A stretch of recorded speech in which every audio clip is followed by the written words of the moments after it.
Hello guys, ഇത് വളരെ സിമ്പിളായി നമ്മൾ വീട്ടിൽ ചെയ്യാൻ പറ്റുന്ന ഒരു എക്കോപോണിക് സിസ്റ്റമാണ് ഇപ്പോൾ നിങ്ങൾ കണ്ടുകൊണ്ടിരിക്കുന്നത്.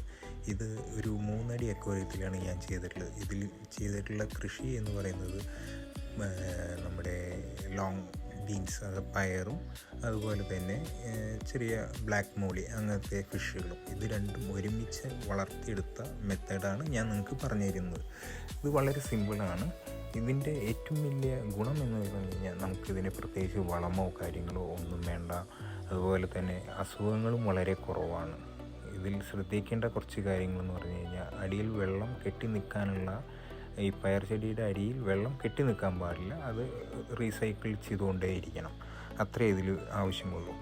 ഇതിനെ വേണ്ടതായിട്ടുള്ള കാര്യം, ഒന്ന് നമുക്ക് വേണ്ട ഒരു അക്വേറിയത്തിൽ നോർമലി നമ്മൾ വയ്ക്കുന്ന ഒരു 6 വോൾട്ടിൻ്റെ ചെറിയൊരു ഫിൽട്ടർ പമ്പ്, അതിൻ്റെ ഹെഡിൽ ഒരു പൈപ്പ് ഘടിപ്പിക്കുകയും ആ പൈപ്പ് ഈ ചെടിയിലേക്ക് വെള്ളം പാസ് ചെയ്യാവുന്ന രീതിയിൽ റൊട്ടേറ്റ് ചെയ്യാനുള്ള ഒരു കണക്ഷൻ അത് വേണം. പിന്നെ വേണ്ടത്, നമുക്ക് ഈ ചെടി നടുവാൻ ഒരു PVC പൈപ്പ്, അതായത് ഹാഫ് കട്ടിങ്ങുള്ള PVC പൈപ്പ്. അതിൻ്റെ അടിയിൽ കുറച്ച് ദൂരമിട്ട് അതിൽ കുറച്ച് മെറ്റലുകൾ ഇടുക. അതിനുശേഷം ഇത് ചെടി 2 ഇല വരുന്ന പാകത്തിൽ വന്ന ചെടികൾ അതിൽ നടുക. 45 ദിവസം കൊണ്ട് പയറുണ്ടാവുന്നതായിരിക്കും. ഒരു 6 ഇലയുടെ സൈസ് ആകുമ്പോൾ കുറച്ച് കരിക്കട്ടകൾ നമ്മൾ അതിൽ ഇട്ട് കൊടുക്കുന്നത് നല്ലതാണ്.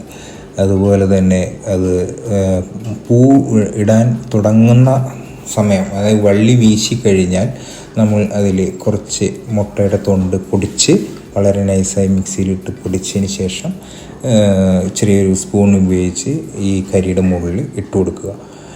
പിന്നെ ഈ ചെടിക്ക് ഒരു അസുഖങ്ങളും വരില്ല. അതാണ് ഇതിൻ്റെ ഏറ്റവും വലിയ രസം. ഒരു തരത്തിലുള്ള അസുഖങ്ങളും വരില്ല. ചെറിയ ഉറുമ്പിൻ്റെ ശല്യങ്ങളുണ്ടാവും, അതുപോലെ വേറെ ഒരു ശല്യങ്ങളും ഉണ്ടാവില്ല.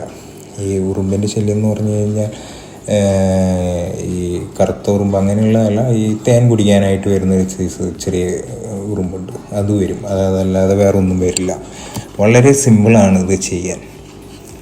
45 ദിവസം കൊണ്ട് നമുക്ക് പയറുണ്ടാവാൻ തുടങ്ങുകയും ചെയ്യും. വള്ളി വീശിയുമ്പോൾ നമ്മൾ ഒരു നെറ്റ് ഇട്ട് കൊടുത്തതിന് ശേഷം അതിനെ ഒരു വള്ളി വരുന്നതനുസരിച്ച് ഒന്ന് അതിനെ കയറ്റി കൊടുത്താൽ മതി. പിന്നെ അതങ്ങനെ വളർന്നോളും. ഇത് വളരെ സിമ്പിളായിട്ട് ചെയ്യാൻ പറ്റുന്ന കാര്യമാണ്. അതുപോലെ തന്നെ വേറെ വളങ്ങളൊന്നും ഇതിനെ യൂസ് ചെയ്യേണ്ട ആവശ്യമില്ല. ഈ ഫിഷിൻ്റെ വെള്ളം മാത്രമാണ് ഇതിനെ വളമായിട്ട് നമ്മൾ യൂസ് ചെയ്യുന്നത്.